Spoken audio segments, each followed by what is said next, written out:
Escape from Tarkov is some of the most fun I've had with an online shooter in a long time, while simultaneously can be a very frustrating experience altogether. Like many people, I was thoroughly impressed with the game's trailers released in late 2015, so I ended up buying this game on January 1st, 2018. What initially dissuaded me from buying the game was the various tiers you could purchase. If you wanted guaranteed access to the alpha, you would have to buy the Edge of Darkness edition, which was $140. With some of the lower editions, you did get a chance to get in, but with the standard edition, it was only guaranteed for closed beta. The closed beta opened on July 2017, and that's the kind of version it is now, which opened the game for everyone which could pay and pre-order it. So I personally decided to wait for the Christmas sale instead. And one of the main reasons I've heard for people not wanting to buy the game is they're worried that it's pay to win, given the various editions that you can purchase. And as someone that hates pay-to-win games and refuses to play them, I can confidently say that this game is extremely far from any type of pay-to-win gameplay. The main benefits that you receive from the more expensive editions don't really affect the actual PvP gameplay. Most people who are going to spend money on the Edge of Darkness either want to support the devs more, or they want the larger stash space, the better container, as well as the better starting relations with traders. You do of course receive more in-game gear depending on the edition that you purchase, but given how the game functions, giving a good gun to a new player doesn't really achieve much at all, and we'll further explore this as we progress into the review. So Escape from Tarkov is a hardcore survival online shooter both developed and published by the Russian Battlestate Games. The game is set in the fictional city of Tarkov, which has been torn apart by two military PMCs fighting each other in a proxy war between the Russian government and various Western corporations.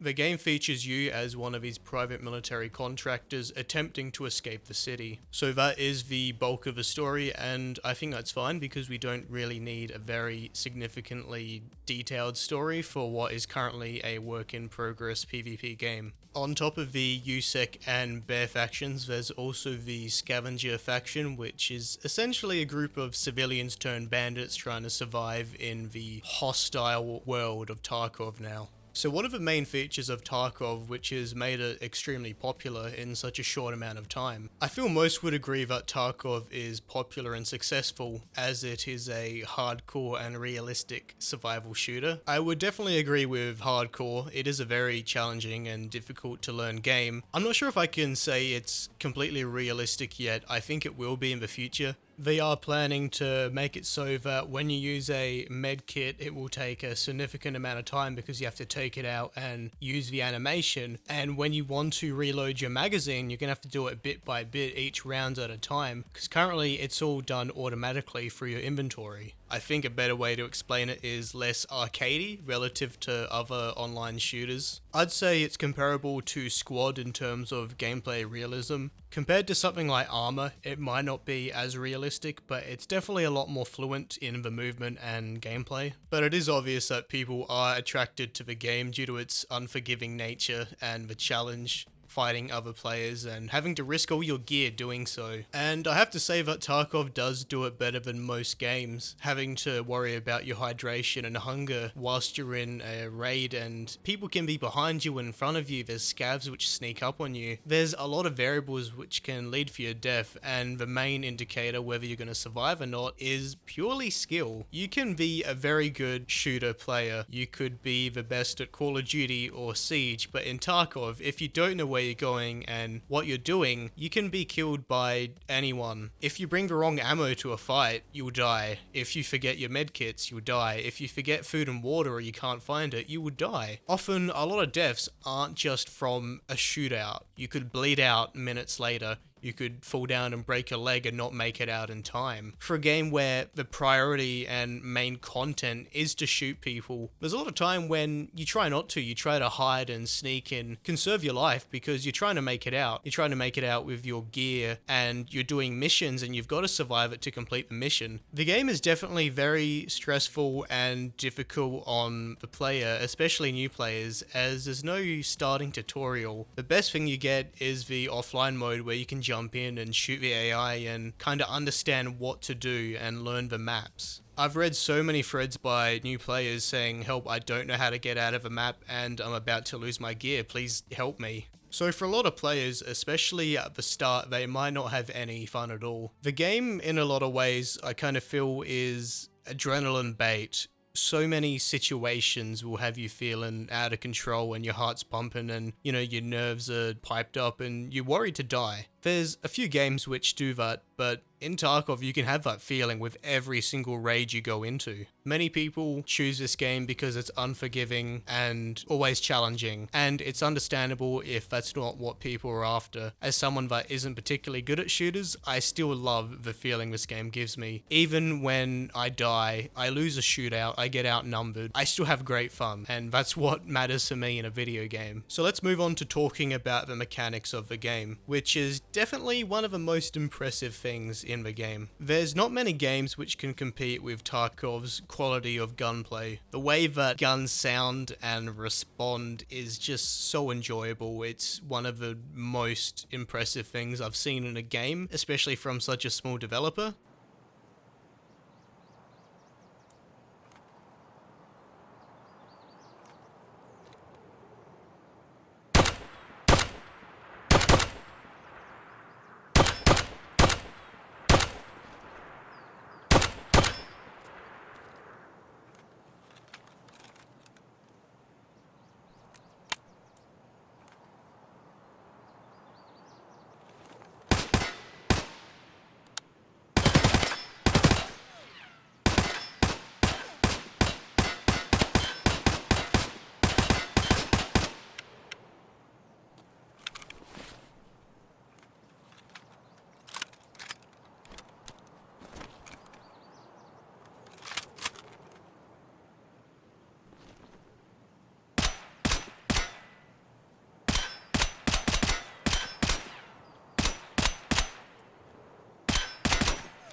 And on top of that, the degree that you can customize your firearms is crazy. There's not many games which will let you find a gun from the 1940s and customize it to however you desire. Nothing's more satisfying than finding a stock firearm laying on the ground somewhere in a raid, and then proceeding to turn it into your unique signature weapon of choice. While Tarkov's list of guns currently available is limited, the options you get from modification more than makes up for it. You have people turning DMRs and snipers into close quarters guns, people suppressing their pistols to turn it into the ultimate combination of both quick and silent, as well as people pimping out their AK to be optimal at short and long range. The good thing about the game is it doesn't just encourage one type of playstyle. You can be quick or slow, you can bring a loud gun or a silent gun, you can go hollow point or armor piercing, you can go long range with a sniper or close with a shotgun or SMG, or you can do both. There's a variety of things you can do in one raid, because the game will let you equip 2 main firearms as well as a sidearm, and you can bring even more in your backpack if you decide to. The only bad thing about the gunplay and ballistics currently is there is some hit registration issues, particularly when you're using ARMA.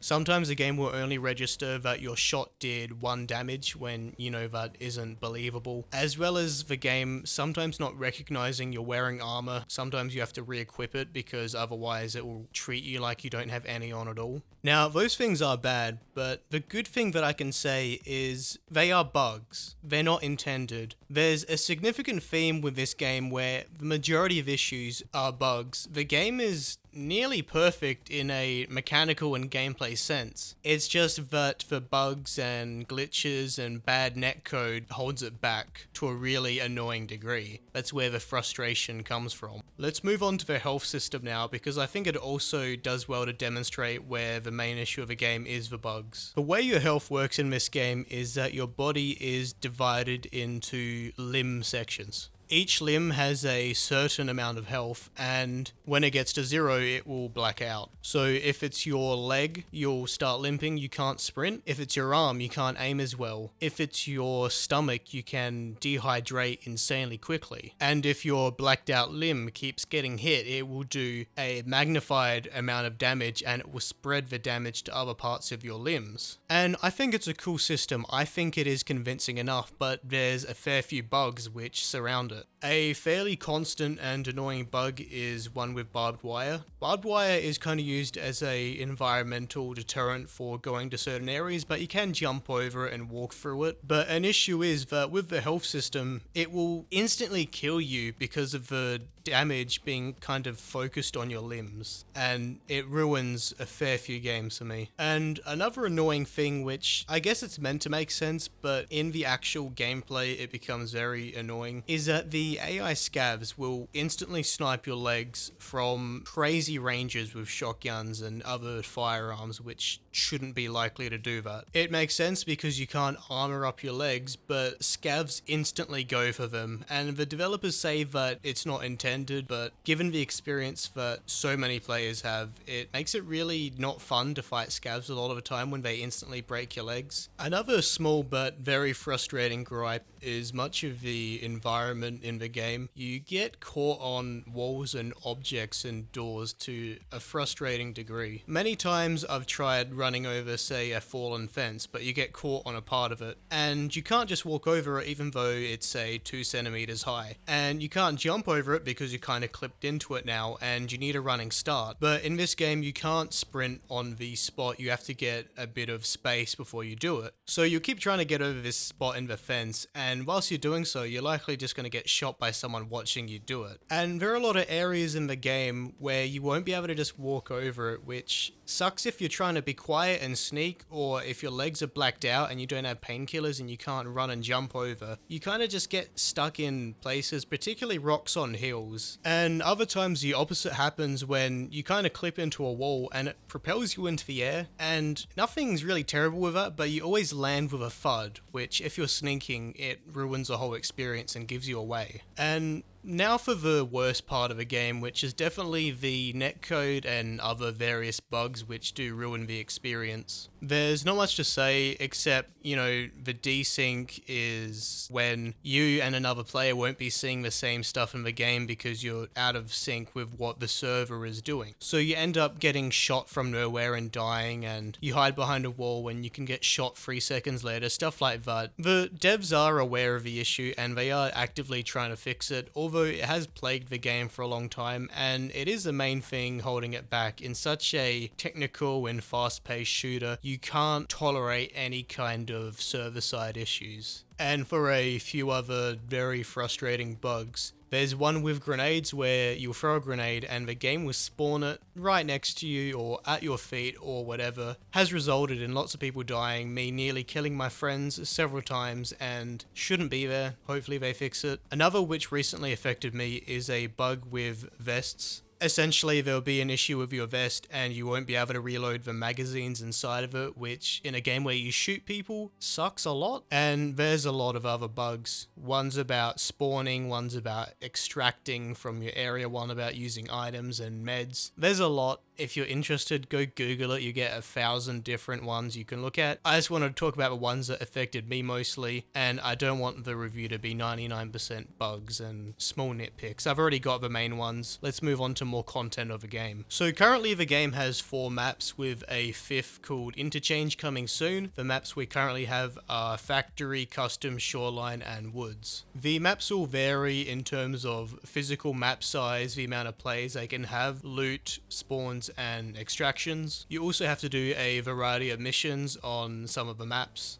I don't think any of the maps are bad. I do enjoy playing all of them, but I do have some issues with spawns on most of them, especially customs, and performance with Shoreline. The initial issue with spawns is that they aren't dynamic. There's a set amount of places that you can spawn. So in Factory, the smallest and enclosed map, you will spawn a few meters from someone just down a corridor, and if you're experienced in a map, you will just peek and kill them. You'll hold an angle, wait for them to move, and it can end your raid in a few seconds. I've seen people making speedrun jokes because they die in 2 seconds. And in a game like this where you're meant to fight it out and have a really hardcore challenging experience, getting killed 2 seconds into the game shouldn't happen, and it's not fun. Even on Customs, which is the second largest map in the game, you can still spawn with line of sight of other players. So what this comes down to is a person with a better internet and better computer will spawn and be able to kill the person before they have any option of hiding or escaping or fighting back. And the issue I have with Shoreline is it feels poorly optimized. It is my favorite map. It's got the best places to go, best place to fight, looks cool, but it is poorly optimized. It runs very poorly. It is bigger than all the other maps. It's like 2 or 3 times bigger than Woods or Customs. But even the streamers with the best computers get 40 frames or so. I am lucky to get 40 frames. Sometimes it goes down to 20. I have a above average computer. I'm not saying I should always have 60. It is a work in progress, and I understand that it can and will run poorly. But the issue is, I have a variety of missions I need to do on the map. Shoreline is challenging enough because it has the best loot, so you will find the best players. Now, try to fight the best players who have the best guns with 20 FPS. It makes for a not fun experience, especially when I'm only going there to do a mission to level up a trader I have. And speaking of traders, they are a pretty cool feature in the game. There's a medical one, a trader where you can buy and sell goods from other players, and 3 other traders which sell a variety of gear and weapons and ammunition and items for modding. The problem with the traders currently is some of the missions that you have to do for them in order to unlock the better stock. Tasks will vary from fetch quests to killing a certain amount of scavs on a map, and they do seem straightforward. But in this game there are keys, and these keys will unlock doors which will have mission items and good loot inside of them, and most of the keys do have set spawns. You can find them at this area sometimes if someone hasn't taken them. But then there are other keys which randomly spawn. One of the most notorious ones is the factory key, which is the most important key on the factory map. It has a loot area and another extraction. It's also kind of necessary for another mission, and it took me about 40 tries to find this key on Customs. There's a few spawns that it goes to, but the odds that it spawn are just terrible. And the issue here is that it locks progression behind RNG. In a game where you're meant to be surviving and shooting and getting fun loot, it's not fun to do 40 raids dedicated to trying to find a key, and often in these missions you need to find one key to open a room which has another key to complete your objective. You can spend dozens of hours trying to do so, and the grind just disrupts the fun experience of a game regularly. And the issue with a lot of these missions is that they're not optional in a way. If you want better guns to buy and better ammo to use for those guns, better medical supplies, better armor, better backpacks, better vests, you need to do these missions. The way you upgrade a trader's stock is by spending and selling stuff to them. You have to get to a certain money threshold. You have to be a certain level for your character. And you also have to have a certain amount of loyalty, which is when the missions come in. Now, with better versions of a game, you can start at higher loyalty levels. But even with those, you have to do a certain amount to get to the max tier gear. And the way that progression works in this game, there is a small amount of skills you can learn. You can jump higher, you can handle guns better, but the difference between the lowest tier helmet and the highest tier helmet is so significant. And if you were to only be able to buy hollow point for a certain gun from a trader because you're at a lower level, you would be at a permanent disadvantage against armored players. This game isn't fair and probably never will be.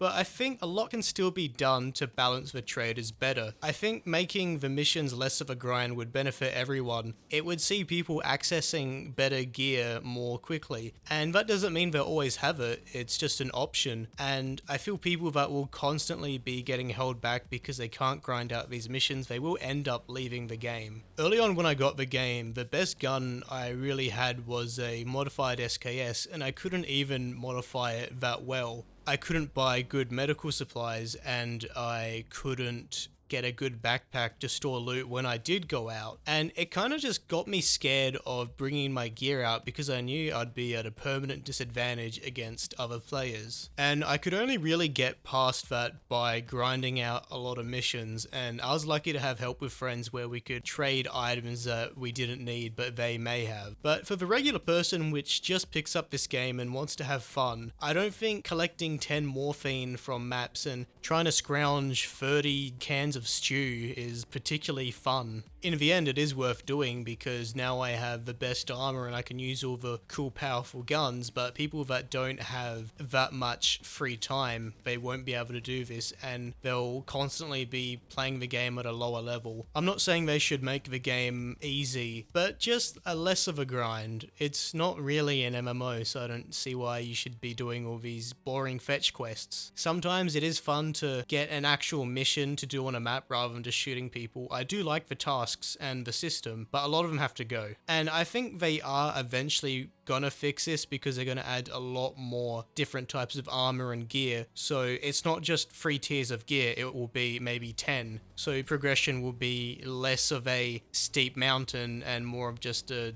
steady line up. Another thing in regards to balance is playing on your own and playing as a squad. As a squad of PMCs, you can have up to 5 people, and as a squad of Scavs, you can have 4 people. And although it's not impossible to play on your own, it is objectively better to play in a squad provided you guys can communicate well enough. Now, I don't think they should get rid of the squad system. It's great to play with friends, that's what I do mostly now. But I think they should limit the amount of squad members you can have regarding the map. On a map like Factory where you can have 6 or 8 people, you can have 5 of those people all on the same team, and that will just ruin the match for the other person. Now, it's not impossible to win a 1v5 in this game. If you're good, you can always come out on top. I've killed squads before on my own, and my friends and I in a squad have been killed by one person. It's just how it works. But looking at new players again, I think it's a massive deterrent for them to keep playing. It's so demotivating because they'll get the game and they'll try it out. Maybe they don't have friends to play it with, or their friends aren't convinced yet, and they'll keep running into these squads of 5 people. And at that point, it might not even matter what gear they have, but I have seen squads of 4 or 5 with the best gear in the game, and since they're geared out and they're experienced, there's really not much you can do. Now, personally, if I die and it's not from a bug, I really don't care. But when you're just starting out, you don't know what to do, you don't get any chances at all. And that's just kind of a common theme with this game. I like the challenge, but it's not friendly to new players at all. The learning curve is one of the steepest I've ever seen. And you might wonder why I keep talking about new players. Since Escape from Tarkov isn't free to play, and it doesn't have microtransactions and a subscription, you just buy the game. The game's getting a lot more popular, but you won't be able to attract a lot of new players when they have this extremely hard experience and they might not continue to play. It's fun to watch streamers, and I watch a lot of streamers play this game, but it's kind of a not 100% accurate depiction because they've played this so much, they play it for a living and they're very good at the game. Someone will pick up the game and it won't be like that at all. They'll jump in with their starter gear, lose it all, and they won't have much to do, and the climb to progression will look impossible to them. And that's really heartbreaking for some people because this game is great. I love it. It's so fun. It's pretty much the only game I've played since the start of the year. But not everybody's gonna have the initial willpower to go through the hard and just unfair start. Now, the good thing for new players who are having trouble getting used to the game's difficulty is the Scav mode. The Scavs are the bandit-like faction, and you can play as one and fight alongside fellow player Scavs and other AI Scav. You get given a random loadout of gear picked from a list, and if you survive a raid, you keep everything you picked up.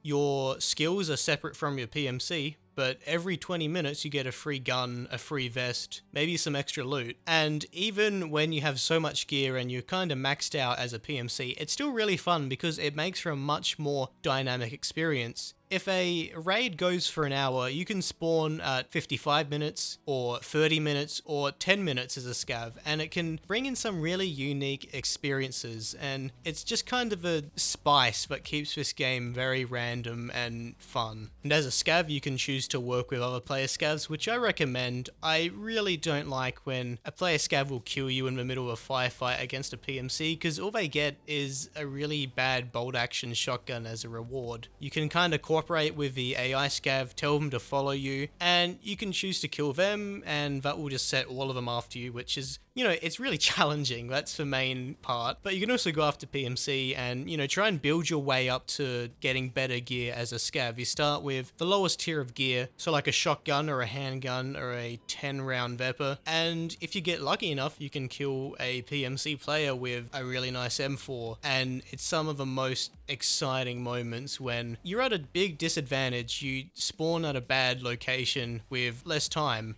and you can overcome all these challenging factors and end up having a really fun experience as, one of the bad guys as a pseudo AI. It's a really unique twist to this game where it's not necessary to even be in the game itself, but it's very fun and rewarding, and it helps new players and can still be fun for old players. There's one final thing I wanted to say about the game before we end, and that's about the sound design. The quality of sound in this game is amazing. There's not many shooters which can even compare. I guess Squad maybe in terms of the sound of its guns, but everything in Tarkov sounds great, and pretty much everything makes a noise. The downside of that though is often in the game, the audio can seem inaccurate in a way. Sometimes you'll hear someone walking in a room to your left and turns out they're 2 floors below you, and you hear someone reloading 10 meters off and turns out they're 50 meters in front of you. Everything in this game sounds nice. When you're searching a cabinet, you make noise. If you're not walking slowly, you'll make noise, and in a hardcore shooter, that is very good. The sound design is great, but I don't know if it's the engine. They use Unity, and for most part, the Unity engine works really well for this game because it looks nice, but something needs to be done to make their audio more accurate in a way, but I don't know the best way to recommend that because I am not a developer. But just a last comment before we leave. I think I've gone through the majority of things I want to. I've talked about the introduction, how the game started, how I heard of it, some bugs, some gameplay, some maps, some balance issues, and how it is for new people. I'm sure I didn't talk about some stuff that people would have wanted, but that would end up a hour-long video, and this is my first review, so I'm just gonna go and say it. I don't usually like giving scores, but for the sake of a review, I'm gonna give this an 8 out of 10. You might think, it's pretty high considering you spent 10 minutes criticizing it, but the thing with Tarkov, and it's a very unique situation it's in, the majority of its issues, nearly all of them are from bugs and unintended problems of the game.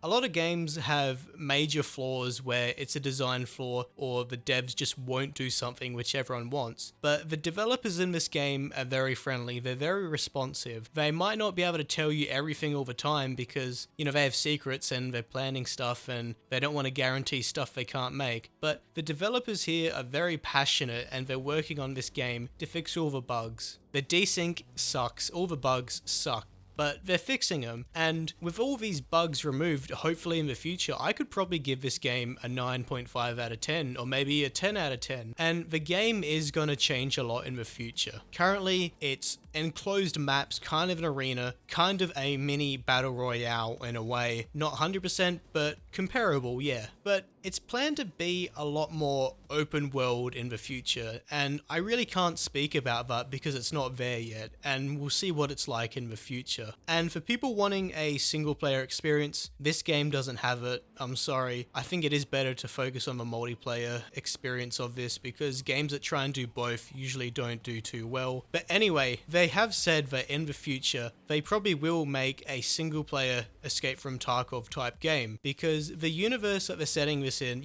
alternate future 2028, this Russian, situation of the Russian government fighting with a mega corporation, they want to make a single player for that as well. And I think that sounds extremely fun, and I hope they do get the funds to be able to do it in the future. If you're not looking for an unforgiving, hardcore online experience, I don't recommend this game. And if you want a game with no bugs, don't get this game yet at least. For all its faults, it's still a very fun game, but it has a long way to go. But until then, Escape from Tarkov is a very fun and very unique survival hardcore shooter. You can call it realistic if you want. I don't know if I 100% agree on that term, but it's a great game.